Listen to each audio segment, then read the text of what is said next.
Bonjour, désolé pour l'attente, ça a été un peu dur. Mhm. Alors, 2 minutes, les gens.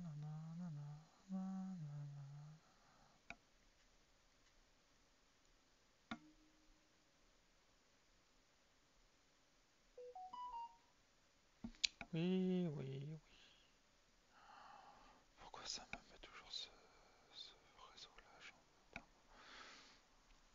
Hop, merci. Again. Ouais.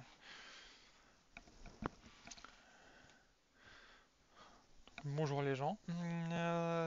Voici un nouveau numéro d'actuel news. Il n'y aura pas beaucoup d'actualités sur le gaming et les mangas dans ce nouveau numéro. Donc nous allons voir de nombreuses news, notamment concernant le milieu du cinéma, notamment aujourd'hui. Peu de gaming, news de tech, voire deux. Donc voilà. J'espère que cette émission vous plaira.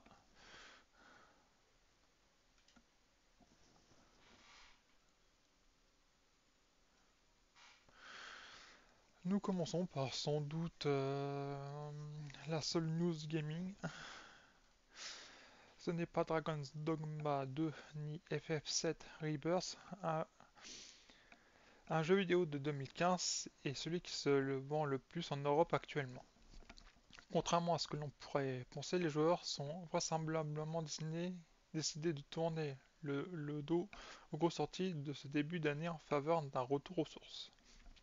En effet, un jeu datant de 2015 a vu ses ventes exploser récemment, et ce pour une très bonne raison. Alors que l'année 2024 a commencé avec de grosses sorties comme Tekken 8 en janvier, Final Fantasy VII Rebirth en février et Dragon's Dogma 2 en mars, avec en plus l'arrivée de Stellar Blade sur PlayStation 5 la semaine prochaine, ce ne sont cependant pas ces jeux-là qui se vendent comme des petits pains à l'heure actuelle. Non, le jeu que les joueurs s'arrachent en ce moment fêtera ses 9 ans d'ici le mois de novembre. Et la raison derrière son regain soudain de popularité est plutôt évidente. Et les développeurs peuvent remercier Amazon Prime Video pour ça. Vous l'aurez deviné, nous voulons bien sûr parler des jeux de la série Fallout et plus particulièrement Fallout 4, quatrième opus de la franchise de Bethesda Softworks. Grâce à la série télévisée Fallout, diffusée depuis le 10 avril 2024 sur Prime Video, les ventes de plusieurs titres de la saga de Fallout ont explosé. Et c'est surtout Fallout 4 qui a impacté par cette tendance. D'après les informations communiquées par GameIndustries.biz, les ventes de Fallout 4 auraient augmenté de 7500% en Europe de ces dernières semaines. Un chiffre étonnant qui pourrait bien redonner son souffle à la licence. Alors je pense que j'avais déjà donné cette info, mais je pense que c'est bien de le rappeler aussi un peu. Cette hausse de vente astronomique comprend aussi bien les licences physiques que les versions digitales des jeux, avec notamment 69% des ventes sur PC. D'ailleurs, Fallout 3 est actuellement en quatrième dans le classement des meilleures ventes sur Steam, juste derrière The Planet Crafter. En troisième position, les ventes du Steam Deck en seconde place et No Rest for the Week en tête du peloton pour référence de Planet Crafter est sorti de l'accès anticipé le 10 avril dernier et No Rest for the Week a commencé son Early Access le 18 avril 2024.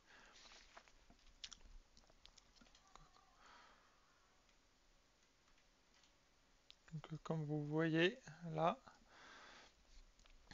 sur cette capture d'écran, on voit bien que ça écrase un peu tout, quoi. Sea of Thieves et Helldivers 2 toujours dans le top 10 des meilleures ventes. Waouh! News suivante. News ciné. J'avais tout faux. Le réalisateur du Seigneur des Anneaux a viré Ryan Gosling avant le tournage de ce film. Même les plus grandes stars hollywoodiennes peuvent être virées du jour au lendemain avant même le début du tournage. Ryan Gosling a vécu cette étrange situation à la fin des années 2000. Sur le film réalisé par Peter Jackson, l'acteur américain reconnaît ses torts dans cette affaire. Ryan Gosling a viré avant le tournage. Quelques années après les faits, Ryan Gosling est revenu sur un événement qui a marqué sa carrière à Hollywood, et pas en bien. En 2007, avant même le début du tournage de Lovely Bones, il y a quoi, c'est 2002 ou 2021, 2010? Oula. Peter Jackson a pris la lourde décision de remercier le comédien pour différents artistiques. En effet, Ryan Gosling avait une version bien à lui du personnage qu'il devait interpréter à l'écran. Pour lui, Jack Salmon, le père de Victine, était un homme en deuil ayant pris du poids. C'est pour cette raison qu'il est arrivé sur le plateau avec 27 kilos en plus et une barbe hirsute. Malheureusement, Peter Jackson avait une vision diamétralement opposée du personnage. Le régime alimentaire singulier suivi par Ryan Gosling, boire de la glace Häagen-Dazs fondue pour étancher sa soif, a certes eu les résultats escomptés, mais ce résultat a déplu aux réalisateurs de la trilogie du Seigneur des Anneaux et King Kong. Finalement, Ryan Gosling est remercié et remplacé rapidement par Mark Wahlberg lors d'une table ronde organisée par The Hollywood Reporter. Le principal intéressé est revenu sur ce moment marquant de sa carrière. Nous avions une idée différente, de l'apparence du personnage. Je pensais vraiment qu'il devait peser 210 livres, 95 kilos. Nous n'avons pas beaucoup parlé pendant le processus de pré-production. Ce qui a été le problème, c'était un film énorme, il y avait tellement de choses à gérer, et il ne pouvait pas s'occuper des acteurs individuellement. Je suis arrivé sur le plateau et j'avais tout faux. Version alternative de l'histoire, il existe une version alternative de cette histoire. Selon Frank Walsh, ce licenciement s'est passé différemment.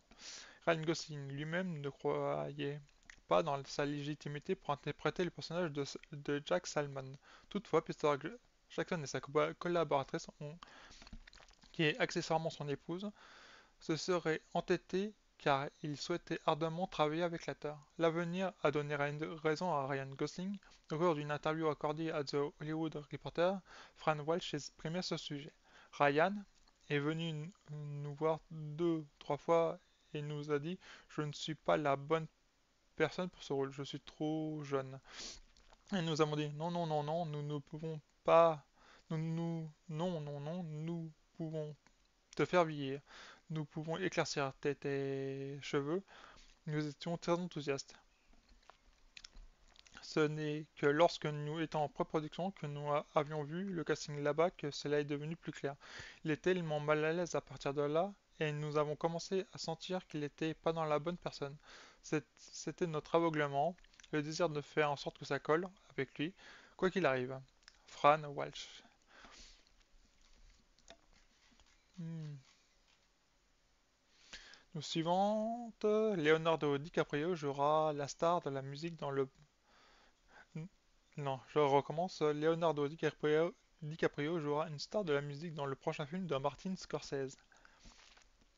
Depuis quelques années, le nom de Leonardo DiCaprio est souvent associé à celui de Martin Scorsese, et pour une bonne raison. Les films où il collabore cartonnent. Pas étonnant que Scorsese ait choisi l'acteur pour incarner le musicien emblématique de son prochain film. Depuis leur première collaboration, il y a plus de 20 ans, Martin Scorsese et Leonardo DiCaprio semblent avoir trouvé la clé pour faire des recettes. Ensemble, le duo a réalisé pas moins de 6 longs métrages avec, pour commencer, Gangs of New York en 2002, celui de The Aviator en 2004, puis Les Infiltrés The Departed en VO en 2006, avec sa suite de Shelter Island en 2010, Le Loup de Wall Street en 2013, et enfin Killer of the Flower Moon en 2023. Avec tout ça, Scorsese et DiCaprio ont ramassé plus de 1,5 milliard de dollars, un partenariat plutôt lucratif donc. J'aurais pensé beaucoup plus. Je sais pas, j'aurais pensé genre 3 4 milliards. Mais pas 1,5 quoi. 1,5 en 5 films? 6. C'est peu. En plus de leur succès financier, les projets de Leonardo DiCaprio et Martin Scorsese ont reçu de nombreuses nominations et pas mal de prix, y compris 31 nominations aux Oscars et 9 victoires, dont 3 Oscars pour Les Infiltrés. Et même si Killer of the Flower Moon a été devancé par Pauvre créature pour Think en VO et Oppenheimer aux Oscars 2024, le film a néanmoins été nominé dans 10 catégories. Et la relation entre DiCaprio et Scorsese perdure, puisque le réalisateur américain aurait déjà prévu de renouveler sa collaboration avec Leonardo DiCaprio dans un biopic consacré à Frank Sinatra, le célèbre musicien derrière Strangers in the Night.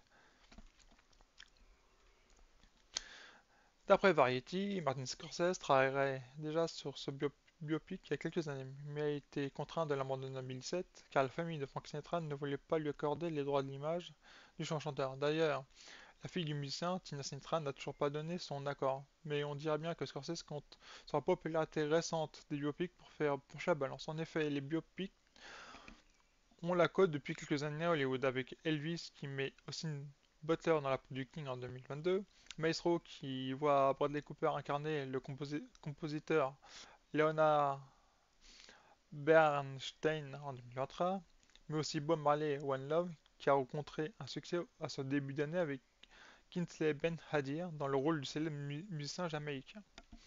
C'est vrai qu'il y en a de plus en plus des biopics qui sont diffusés au cinéma. C'est pas plus mal, ça peut être bien fait ce genre de film. Après, est-ce que c'est totalement neutre ce genre de film? C'est ce que je me pose. Est-ce qu'il n'y a pas un parti pris du réalisateur? Mais la vague soudaine de biopic est loin de s'arrêter là, puisque Black to Black, un film où Marissa Abella prête ses traits à la célèbre chanteuse Amy Winehouse, est actuellement en salle en France. De plus, un long métrage sur Bob Dylan est en préparation avec Timothée Chalamet en tête d'affiche. Mais aussi, la production, avec tout ça, Martin Scorsese devrait avoir toutes les cartes en main pour obtenir les droits pour son film sur Sinatra. Et si on en croit le succès de ses autres collaborations avec Leonardo DiCaprio, le résultat devrait être plutôt spectaculaire.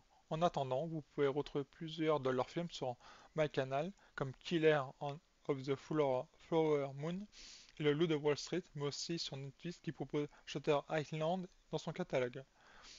Donc allez-y. Cette actrice de Game of Thrones souffre de claustrophobie chronique qui ne cesse de torture la traumatisée à vie. Une série qui a fait connaître de nombreux acteurs. Voilà désormais plus d'une décennie que l'adaptation télévisuelle de l'œuvre de George R. R. Martin a vu le jour. Bien qu'elle soit achevée en 2019, sans faire l'unanimité auprès de la communauté de fans, elle demeure emblématique. Cette production a permis de faire connaître de nombreux acteurs comme Emilia Clarke, qui incarnait Daenerys Targaryen, Kit Harington, qui était Jon Snow, ou encore Sophie Turner, qui s'est mise dans la peau de Sansa Stark. Désormais élevés au rang de star, ils se disent reconnaissants de la notoriété que Game of Thrones leur a octroyée. Pourtant, d'autres acteurs ne sont pas particulièrement appréciés dans leur aventure au sein de cette production de grande envergure. On peut notamment citer Jack Gleeson, qui s'est mis brillamment dans la peau du cruel Geoffrey Baratheon. Sa performance était si convaincante que certains fans allaient jusqu'à l'insulter dans la vie réelle. Toutefois, une autre actrice n'a pas apprécié son expérience dans cette série. Il s'agit de Anna Waddingham. Vous m'excuserez pour la prononciation. Si son nom vous dit rien, vous vous rappellerez sûrement de celui de son personnage. Septa Unella.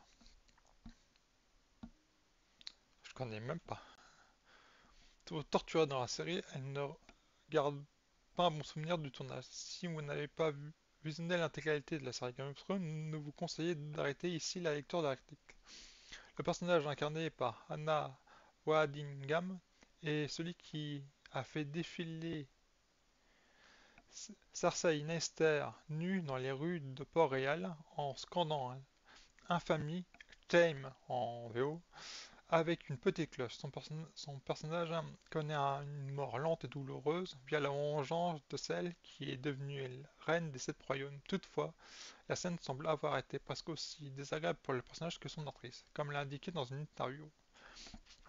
Game of Thrones m'a apporté quelque chose que je ne m'attendais pas, à savoir une claustrophobie chronique. J'en ai parlé depuis avec David Benioff et Debbie Weiss, les deux producteurs exécutifs de la série. Je me suis dit que c'était une bonne chose que ce soit pour eux parce que c'était horrible. 10 heures de torture, comme une véritable torture par l'eau. Je suis attaché à une table avec toutes les lanières de cuir. Je ne peux pas lever la tête parce qu'ils disent qu'il serait trop évident qu'elle est détachée. J'ai dit, c'est vrai, mais j'aimerais bien qu'elle soit détachée. Ainsi, alors que les autres acteurs gardent de bons souvenirs du tournage, cette dernière se dit traumatisée par la scène de la mort de son personnage. Elle a développé une claustrophobie qui lui rappelle cette scène désagréable du tournage. Dans tous les cas, si vous souhaitez revisionner cette série, elle est disponible sur Amazon Prime, comme son spin-off House of the Dragon, dont la saison 2 sera disponible en juin. Puis là, ça doit être la scène.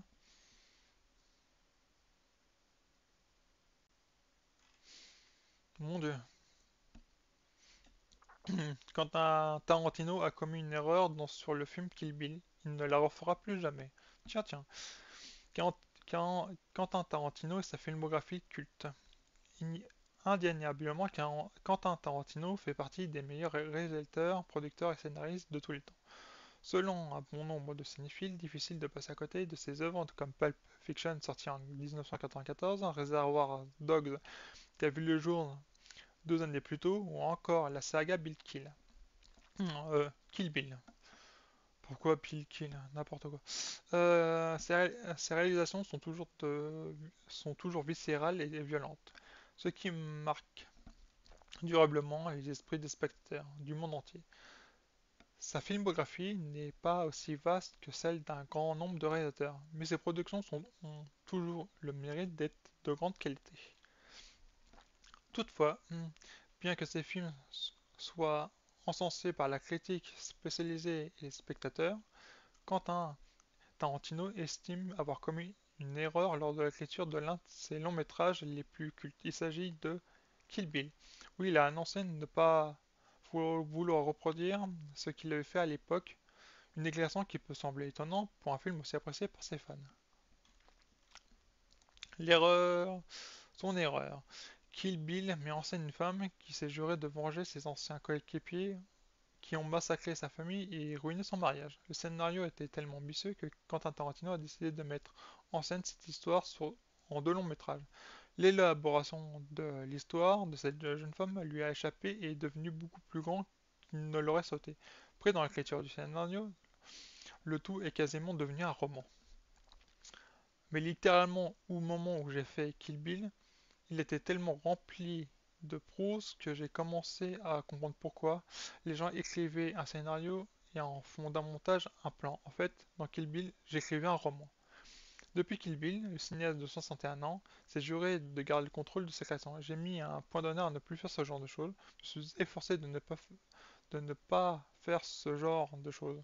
Toutefois, malgré la longueur de son scénario, il a refusé d'écourter ces 2 films. Il aurait pu condenser dans un seul film, mais ça aurait supprimé des salles ultra cultes. Ainsi, les fans estiment heureux qu'il s'agit d'une belle erreur et qu'il aurait été dommage de ne pas commettre. Sans ça, les 2 films Kill Bill auraient été bien différents. Alors apparemment, il y aura même une rumeur sur un troisième, où ce serait la fille de l'héroïne qui prendrait le relais. Pourquoi pas, moi j'ai. Vous allez ruiner la franchise. James Cameron avait raison, cette saga de SF s'est effondrée à cause d'une décision fatale. En 2004, Alien vs Predator débarquait sur les grands écrans, promettant un choc des titans entre des monstres les plus emblématiques de la science-fiction du 7e art. Si le film a rencontré un certain succès commercial, il a également suscité de nombreuses critiques, notamment de la part de James Cameron, l'un des esprits derrière la saga cinématographique Alien avec Alien. Le retour en 86 déjà. James Cameron avait donné son accord pour le crossover à condition qu'il soit mené par un certain réalisateur, a en effet exprimé son mécontentement dès la sortie du film. Il a notamment reproché à Alien vs Predator de ne pas avoir respecté l'univers d'Alien et de l'avoir dilué dans une surenchère d'action et d'effets spéciaux. Pas content. Pour James Cameron, Alien vs Predator souffre de l'absence Pour James Cameron, je répète, Alien vs Predator souffre de l'absence de cette atmosphère sombre et oppressante qui a fait le succès du film Alien. Le long métrage, dirigé par Paul W. S. Anderson, la saga Resident Evil avec Mila Jovovich, s'est focalisé sur les scènes d'action et le plus grand spectacle au détriment de la tension, de la peur, qui étaient les éléments clés de ces films originaux. De plus, le cinéaste derrière Avatar et Titanic estime que le film ne rend pas justice à la complexité des personnages de la saga Alien. Les prédateurs en particulier ont été dépeints comme de simples machines à tuer, sans profondeur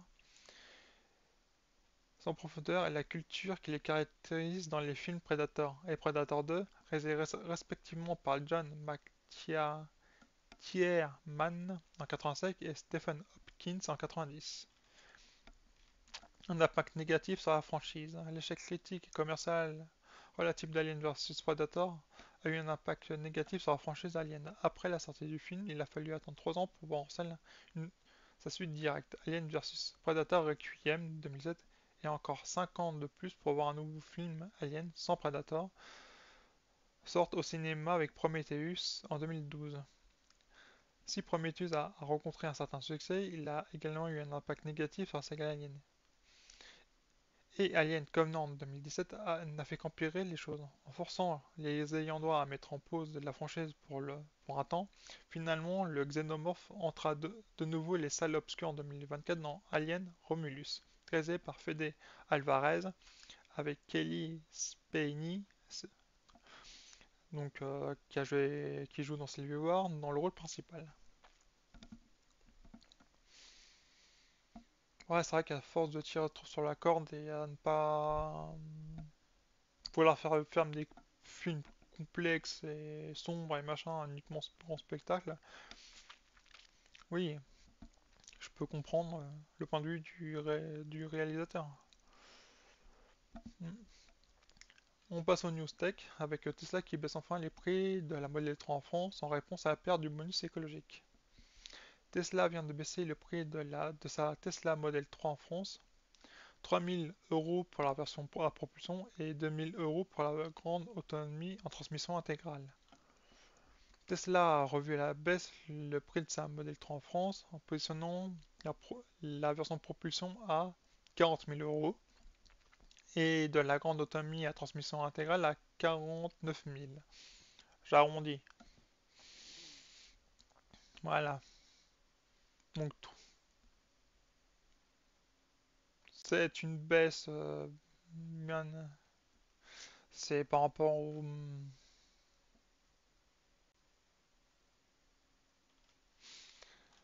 C'est pour dire.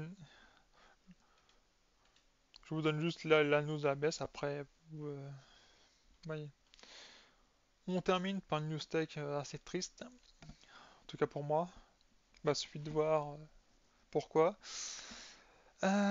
Turtle Beach a décidé d'enterrer la marque Roca.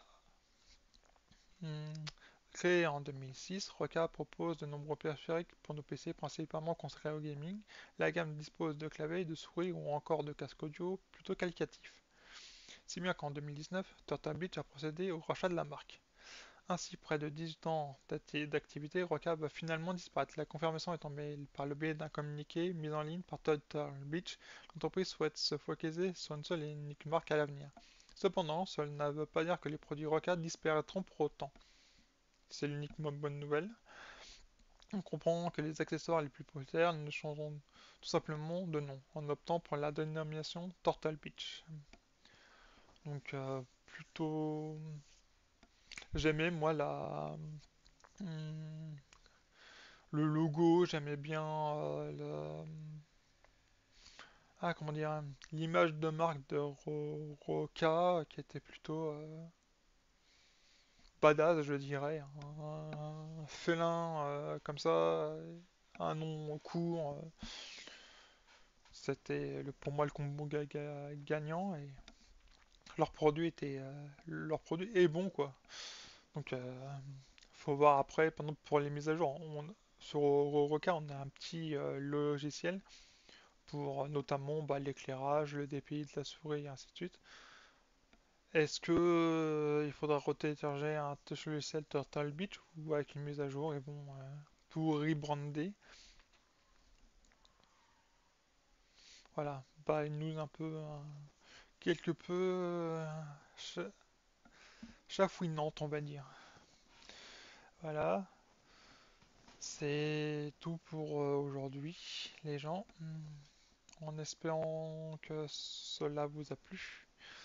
Je vous souhaite bah, à tous un bon dimanche et j'espère que vous passerez une bonne fin de week-end. Je vous dis à cet après-midi pour un live jeu vidéo sur Modern Warfare. On va faire du multi et on va tester différents snipers en mode car 98 pour ceux qui connaissent. Et après, on se retrouve donc après lundi, midi 45 pour un nouveau actuel news. Espérons vous voir de nombreux ici. Je vous souhaite une bonne après-midi, puis à cet après-midi ou à lundi. Au revoir tout le monde.